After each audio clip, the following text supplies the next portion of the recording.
November 24, 1971. Rain fell over Portland, Oregon.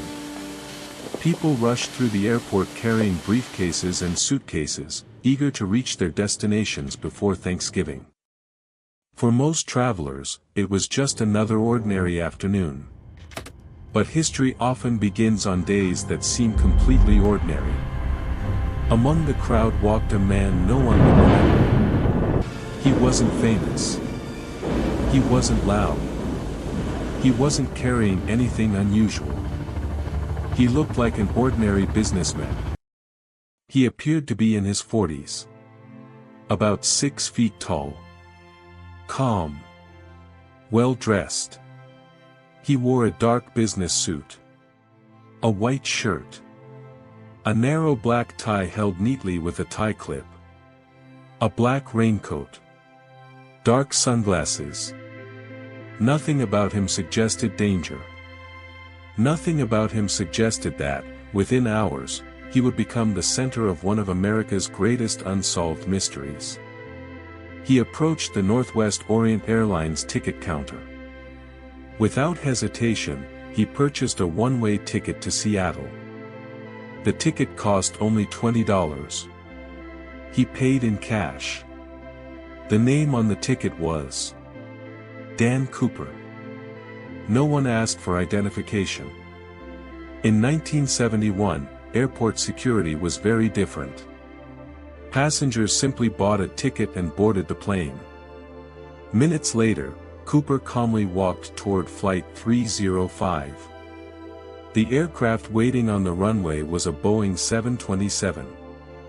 It carried 36 passengers and 6 crew members. Business travelers. Families. People returning home for the holidays. None of them realized they were about to witness history. At exactly 2:50 in the afternoon, Northwest Orient Flight 305 lifted into the gray sky. Passengers relaxed. Some read newspapers. Others looked out the windows. A few ordered drinks. Everything appeared perfectly normal. Cooper sat quietly in seat 18C near the rear of the aircraft. He ordered a bourbon and soda, lit a cigarette, and stared silently out the window. Witnesses later described him as polite, quiet, almost emotionless.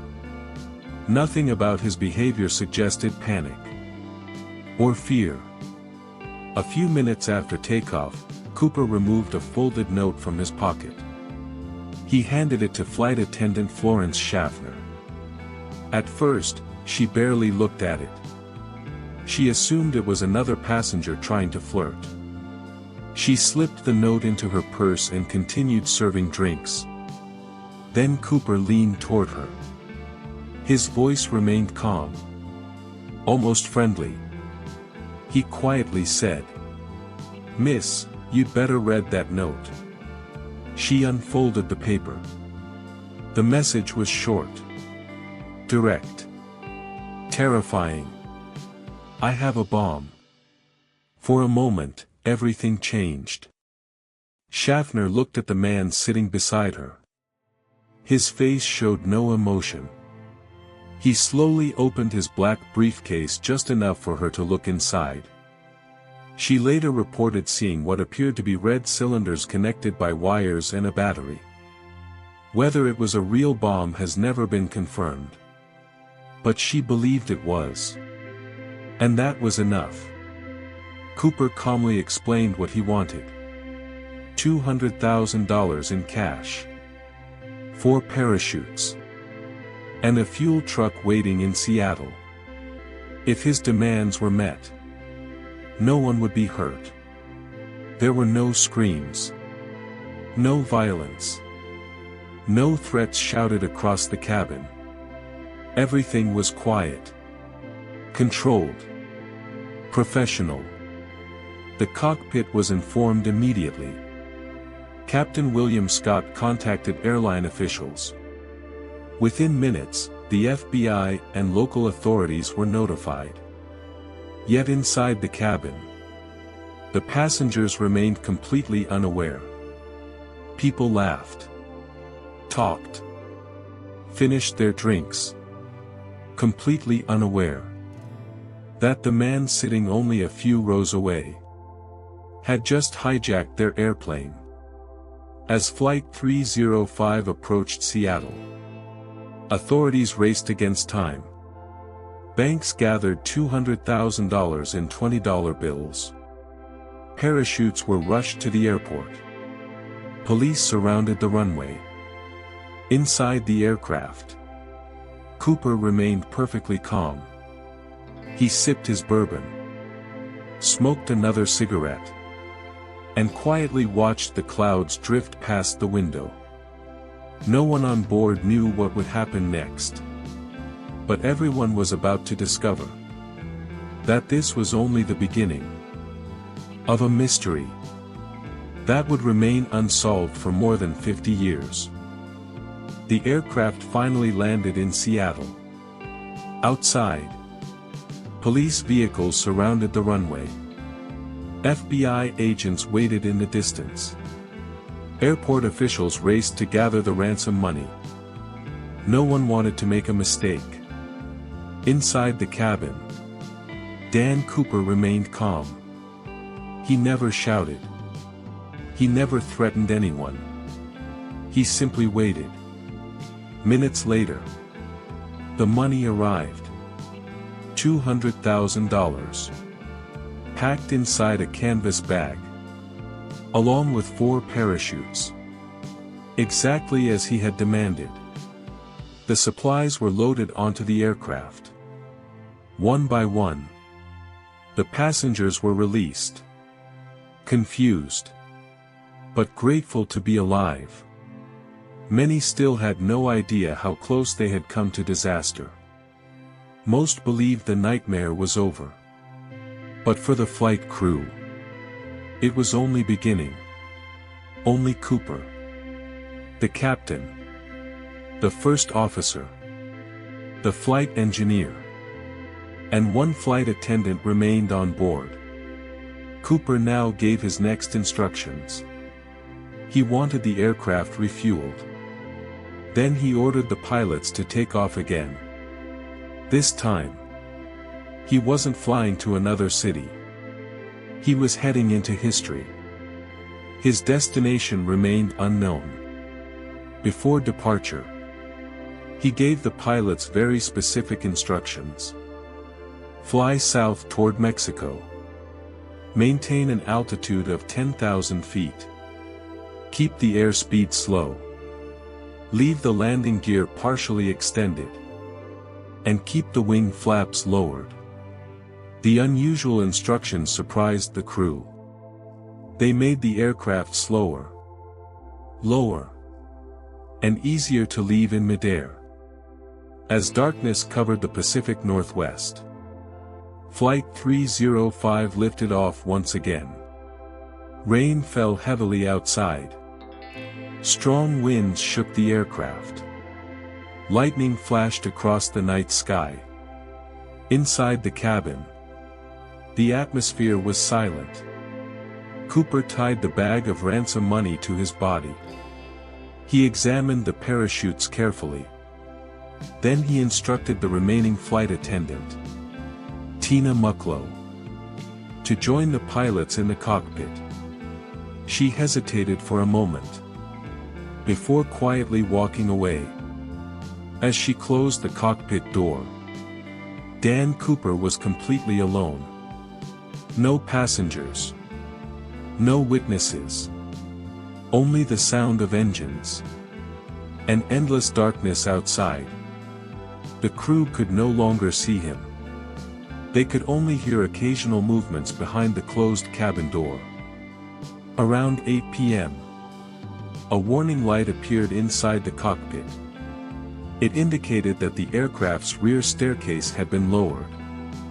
The Boeing 727 had a unique feature. Unlike most passenger planes, it carried a staircase beneath the rear fuselage. The stairs could be lowered while the aircraft was still in flight. It was a feature designed for convenience. But on that stormy night, it became the perfect escape route. The captain immediately contacted Cooper using the intercom. There was no reply. Minutes later, the crew felt a sudden upward movement. Almost as if a heavy weight had disappeared from the airplane. The pilots knew something had happened. But they couldn't leave the cockpit. They continued flying exactly as instructed. Finally, when the aircraft landed safely in Reno, Nevada, FBI agents rushed aboard. Weapons drawn. They searched every corner of the cabin. The ransom money was gone. 2 parachutes were missing. Dan Cooper had vanished. Without a trace. No body. No parachute. No footprints. Nothing. Only an empty aircraft. And one of the greatest mysteries in American history. The investigation quickly became one of the largest in FBI history. Agents interviewed the passengers, the flight crew, airport workers, anyone who might have seen the mysterious man. Artists worked with witnesses to create a detailed composite sketch. The face soon appeared on television, in newspapers, and on FBI posters across the country. Millions of Americans looked at the sketch. Someone had to recognize him. Or so investigators believed. The FBI gave the case a special name. Norjack. Short for Northwest Hijacking. Hundreds of agents were assigned to the investigation. Every lead was followed. Every phone call was investigated. Every rumor was taken seriously. People from across the United States claimed they knew the hijacker. Some believed he was a former soldier. Others thought he was a professional skydiver. Some insisted he had died during the jump. Others believed he had escaped to another country. Thousands of suspects were investigated. Many looked like the composite sketch. Many had military experience. Many knew how to parachute. But one by one, every lead reached a dead end. Investigators also studied the hijacker's behavior. He appeared remarkably calm. He understood airplanes. He knew the Boeing 727 had a rear staircase. He requested 4 parachutes. A decision investigators believed was carefully planned. If he had asked for only 1 parachute, police might have assumed he never intended to jump. By requesting 4, he made authorities believe he could force a hostage to jump with him. As a result, they supplied real parachutes. It was a clever decision. One that suggested careful planning. The FBI then turned its attention to the weather that night. Heavy rain. Powerful winds. Near-freezing temperatures. Dense forests. Mountainous terrain. Many investigators believed no one could survive such a jump. Especially carrying a heavy bag filled with cash. Yet, no body was ever found. No parachute was ever recovered. No clothing. No backpack. Nothing. It was as if the man had simply disappeared into the darkness. Then another mystery emerged. Investigators searched every government record they could find. Birth certificates. Driver's licenses. Military files. Employment records. There was no trace of a man named Dan Cooper. The name on the airline ticket was completely false. The hijacker had vanished before the investigation had even begun. Years passed. The case remained open. the mystery only grew deeper. And Americans began asking a question. One that still has no certain answer. Who was D.B. Cooper? Ironically, the name D.B. Cooper came from an early newspaper reporting error. The hijacker had bought his ticket as Dan Cooper. But the mistaken name spread quickly through the media. It stuck. And before long, the entire world knew him as D.B. Cooper. A name that never actually appeared on the airline ticket.